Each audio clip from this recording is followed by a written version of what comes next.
Il est conseillé, avant d'écouter cet enseignement, de lire le psaume concerné. Discours sur le psaume 7, chapitres 6 à 13, deuxième partie. Chapitre 6. Et l'assemblée des peuples vous environnera. Cette assemblée des peuples peut s'entendre des peuples qui ont cru, ou des peuples persécuteurs, car l'humilité de notre Sauveur a obtenu ce double effet. Les persécuteurs l'ont environné parce qu'ils méprisaient cette humilité. Et c'est d'eux qu'il est dit « À quoi bon ces frémissements des nations et ces vains complots chez les peuples ?» Ceux qui ont cru en vertu de cette humilité l'ont environné, et ont fait dire avec beaucoup de vérité qu'une partie des Juifs sont tombés dans l'aveuglement, afin que la multitude des nations entrât dans l'Église. Et ailleurs, demande-moi, et je te donnerai les nations en héritage, et jusqu'aux confins de la terre pour ta possession. Et en sa faveur remonter en haut, c'est-à-dire en faveur de cette multitude, et nous savons que le Seigneur l'a fait par sa résurrection et son ascension. Ayant obtenu cette gloire, il a donné le Saint-Esprit, qui ne pouvait descendre avant que Jésus fût glorifié. Selon cette parole de l'Évangile, le Saint-Esprit n'était point encore descendu, parce que Jésus n'était pas encore entré dans sa gloire. Donc, après s'être élevé au ciel en faveur de la multitude des peuples, il envoya l'Esprit Saint dont les prédicateurs de l'Évangile étaient remplis, quand, à leur tour, ils remplissaient d'Église l'univers entier. Chapitre 7. Ces paroles, levez-vous Seigneur dans votre colère, planez au-dessus des régions de mes ennemis, peuvent encore s'entendre ainsi. Levez-vous dans votre colère et que mes ennemis ne vous comprennent point. Alors, exaltar, soyez au-dessus, signifierait élevez-vous à une telle hauteur que vous soyez incompréhensible, ce qui a rapport au silence de tout à l'heure.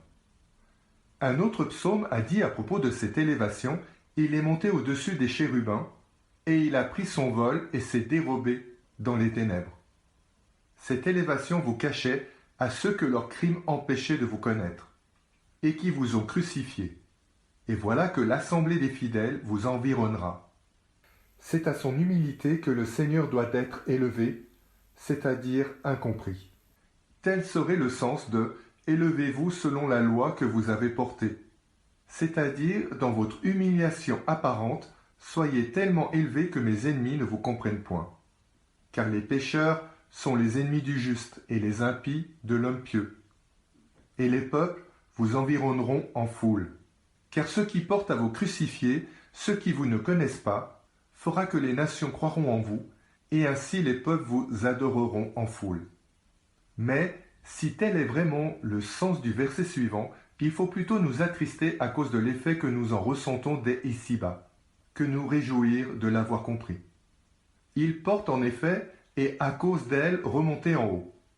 C'est-à-dire à cause de ces hommes dont la foule encombre vos églises, remontez bien haut ou cessez d'être connus. Qu'est-ce à dire à cause de cette foule? Sinon parce qu'elle doit vous offenser, et ainsi justifier cette parole, pensez-vous que le Fils de l'homme revenant sur la terre y trouvera de la foi? Il est dit encore à propos des faux prophètes ou des hérétiques, à cause de leur iniquité, la charité se refroidira chez un grand nombre. Or, quant au sein de l'Église, ou dans la société des peuples et des nations que le nom du Christ a si complètement envahi, le crime débordera avec cette fureur que nous lui voyons en grande partie déjà. N'est-ce point alors que se fera sentir la disette de la parole, annoncée par un autre prophète? N'est-ce point à cause de cette congrégation qui, à force de crimes, éloigne de ses yeux la lumière de la vérité, que Dieu remonte en haut, de manière que la vraie foi, pure de tout alliage d'opinions perverses, ne se trouve plus nulle part, sinon dans le petit nombre dont il est dit « Bienheureux celui qui aura persévéré jusqu'à la fin, celui-là sera sauvé. » C'est donc à bon droit qu'il est dit « Et à cause de cette assemblée, remontez en haut. » Retirez-vous dans vos secrètes profondeurs, justement à cause de cette assemblée des peuples qui porte votre nom sans accomplir vos œuvres. Chapitre 8. Que l'on adopte la première explication, ou cette dernière, ou toute autre de valeur égale, et même supérieur, le prophète n'a pas moins raison de dire que le Seigneur juge les peuples. Si on entend pour s'élever en haut qu'il est ressuscité pour monter au ciel, on peut dire fort bien que le Seigneur juge les peuples, puisqu'il en descendra pour juger les vivants et les morts. S'il remonte dans les hauteurs parce que le péché fait perdre aux fidèles l'intelligence de la vérité, comme il est dit à propos de son avènement, pensez-vous que le Fils de l'homme venant en ce monde y trouvera de la foi? Le Seigneur juge encore les peuples. Mais quel Seigneur sinon Jésus-Christ? Car le Père ne juge personne, il a donné au Fils le pouvoir de juger. Voyez alors comme cette âme si parfaite en sa prière s'émeut du jour du jugement, et avec quelle sécurité de désir elle dit à Dieu dans sa ferveur que votre règne arrive. Puis, jugez-moi Seigneur selon votre justice. Dans le psaume précédent, c'était un infirme qui priait, sollicitant le secours de Dieu bien plus qu'il ne faisait valoir ses propres mérites. Car le Fils de Dieu est venu pour appeler à la pénitence tous les pécheurs. Aussi, disait-il, sauvez-moi Seigneur à cause de votre miséricorde, et non à cause de mes mérites. Maintenant que, docile à l'appel de Dieu, il a gardé les préceptes qu'il a reçus, il ose bien dire, jugez-moi Seigneur selon ma justice et selon mon innocence d'en haut. La véritable innocence est de ne pas nuire, même à ses ennemis. Il peut donc demander à être jugé selon son innocence, celui qui a pu dire en toute vérité « Si j'ai tiré vengeance de celui qui me rendait le mal ».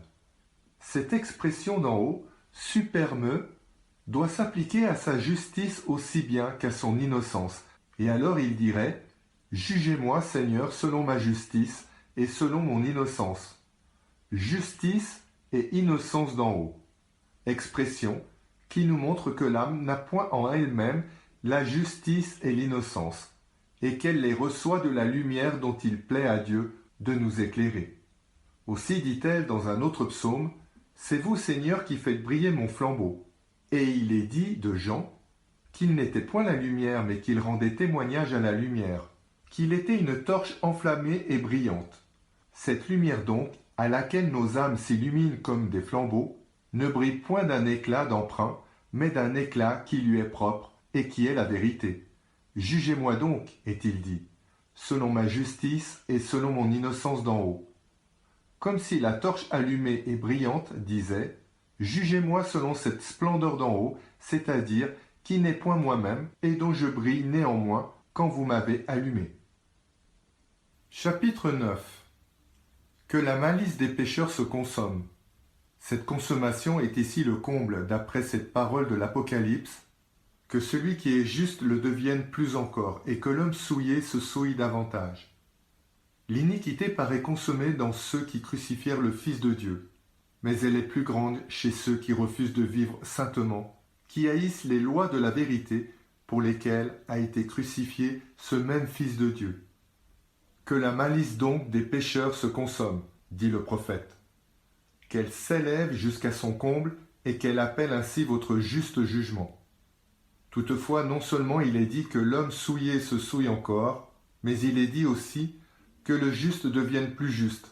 C'est pourquoi le prophète poursuit en disant « Et vous dirigerez le juste, ô Dieu, qui sondez les cœurs et les reins. » Mais comment le juste peut-il être dirigé, sinon d'une manière occulte, puisque les mêmes actions que les hommes admiraient dans les premiers temps du christianisme, quand les puissances du siècle mettaient les saints sous le pressoir de la persécution, ces actions aujourd'hui, que le nom de chrétien est arrivé à l'apogée de sa gloire, servent à développer l'hypocrisie ou la dissimulation chez des hommes qui sont chrétiens de nom pour plaire aux hommes plutôt qu'à Dieu.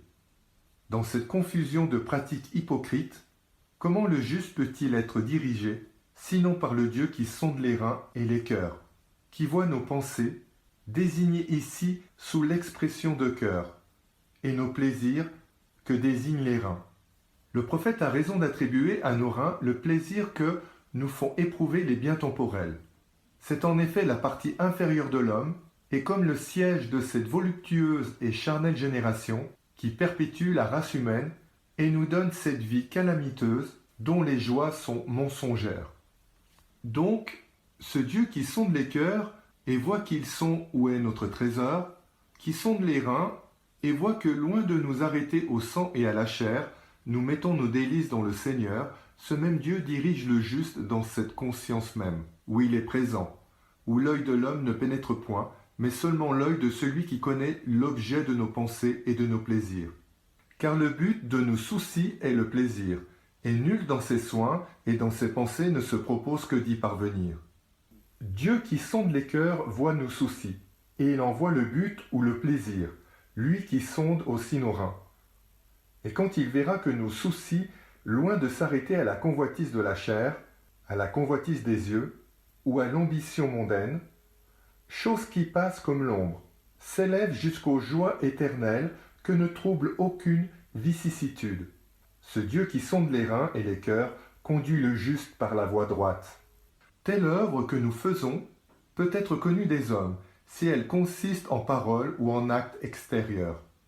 Mais notre attention, en la faisant, et le but qui nous pousse à la faire ne sont connus que de Dieu qui sonde les reins et les cœurs. Chapitre 10. J'attends un juste secours du Seigneur qui sauve les hommes au cœur droit. La médecine a une double tâche, d'abord de guérir la maladie, ensuite de conserver la santé.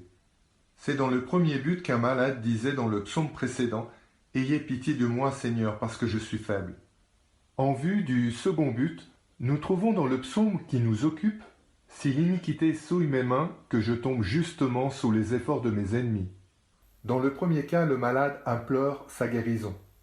Et dans le second, l'homme en santé demande à n'être point malade. L'un s'écrie donc « Sauvez-moi dans votre miséricorde » et l'autre « Jugez-moi, Seigneur, selon ma justice ». Le premier demande le remède qui le guérira. Le second, le préservatif contre la maladie.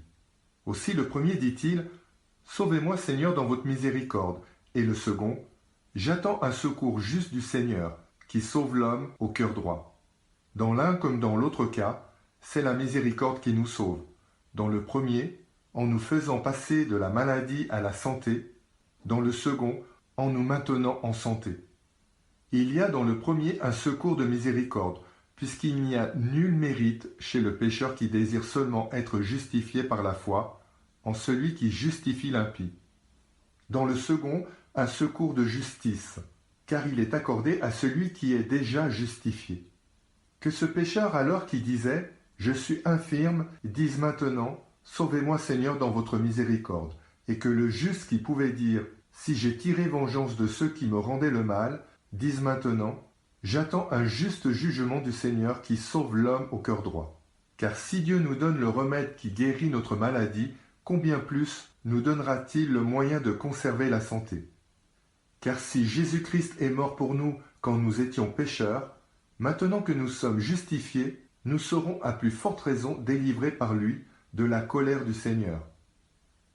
Chapitre 11. J'attends un juste secours du Seigneur qui sauve l'homme au cœur droit.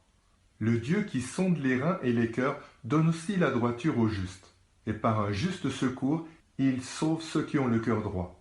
Toutefois, il ne donne pas le salut à ceux qui ont la droiture dans le cœur et dans les reins, de la même manière qu'il sonde les reins et les cœurs. Dans le cœur, en effet, siègent les pensées, mauvaises quand il est dépravé, bonnes quand il est droit. Mais aux reins appartiennent les plaisirs condamnables qui ont quelque chose de bas et de terrestre, tandis qu'un plaisir pur n'est plus dans les reins, mais dans le cœur. Aussi, ne peut-on pas dire la droiture des reins, comme on dit la droiture du cœur, car où est la pensée, là aussi est la jouissance. Cette droiture ne peut avoir lieu que si nous pensons aux choses divines et éternelles. Aussi le prophète, s'écriait-il, vous avez mis la joie dans mon cœur après avoir dit « La lumière de votre face est empreinte sur nous ». Ce n'est point le cœur en effet, mais bien les reins qui trouvent une certaine jouissance dans cette joie folle et délirante que nous cause de vaines imaginations. Quand les fantômes des choses temporelles que se forme notre esprit le bercent d'un espoir vain et passager. Tous ces fantômes nous viennent d'en bas, ou des choses terrestres et charnelles. De là vient que Dieu, sondant les cœurs et les reins, et voyant le cœur occupé de pensées droites, les reins sevrés de toute volupté, donne un juste secours à ce cœur droit qui s'est allié à des pensées pures, d'irréprochables délices. Aussi, après avoir dit Dans un autre psaume, jusque dans la nuit, mes reins m'ont tourmenté. Le prophète parlait du secours divin et s'écriait « J'avais toujours le Seigneur présent devant moi parce qu'il est à ma droite, et je ne serai point ébranlé. » Marquant ainsi que ses reins lui ont seulement suggéré, mais non causé la volupté qu'il lui ébranlé, s'il l'avait ressenti. Il dit donc « Le Seigneur est à ma droite, et je ne serai point ébranlé. » Puis il ajoute « Aussi mon cœur a-t-il tressailli de joie. » Les reins ont bien pu le tourmenter, mais non lui donner la joie. Ce n'est donc point dans les reins qu'il a senti la joie, mais dans ce cœur qui lui a montré que Dieu le soutiendrait contre les suggestions de ses reins.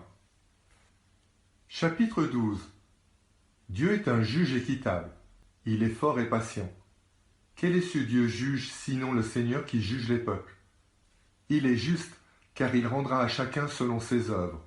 Il est fort, puisque nonobstant sa toute-puissance, il a enduré pour notre salut les persécutions des méchants. Il est patient, puisqu'il n'a point livré ses bourreaux au supplice aussitôt après sa résurrection. Mais il a différé afin qu'ils puissent détester cette impiété et se sauver. Il diffère encore aujourd'hui, réservant le supplice éternel pour le dernier jugement, et chaque jour appelant les pécheurs au repentir. Il n'appelle point chaque jour sa colère. Cette expression « appeler sa colère » est plus significative que se mettre en colère.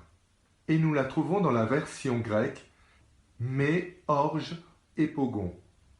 Elle nous montre que cette colère qui le porte au châtiment n'est point en lui-même, mais dans les sentiments de ses ministres qui obéissent aux lois de la vérité. Ce sont eux qui ordonnent aux ministres inférieurs, appelés anges de colère, de châtier le péché. Ceux-ci, à leur tour, éprouvent en châtiant les hommes la satisfaction, non de la justice, mais de la méchanceté. Dieu donc n'appelle point chaque jour sa colère, c'est-à-dire ne convoque point chaque jour les ministres de ses vengeances. Maintenant sa patience nous invite au repentir, mais au dernier jour, quand les hommes, par leur dureté et l'impénitence de leur cœur, se seront amassés un trésor de colère pour le jour où se révélera la colère et le juste jugement de Dieu, alors il brandira son glaive. Chapitre 13. Si vous nous retournez à lui, dit le prophète, il brandira son glaive. On peut dire de Jésus-Christ qu'il est le glaive de Dieu, glaive à deux tranchants, framé qu'il n'a point brandi à son premier avènement, mais qu'il a tenu caché dans le fourreau de son humilité.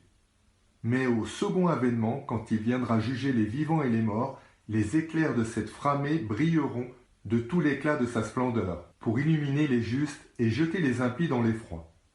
D'autres versions, au lieu de brandira son glaive, portent fera briller sa framée. Expression qui s'applique fort bien selon moi à cette splendeur de Jésus-Christ au dernier avènement.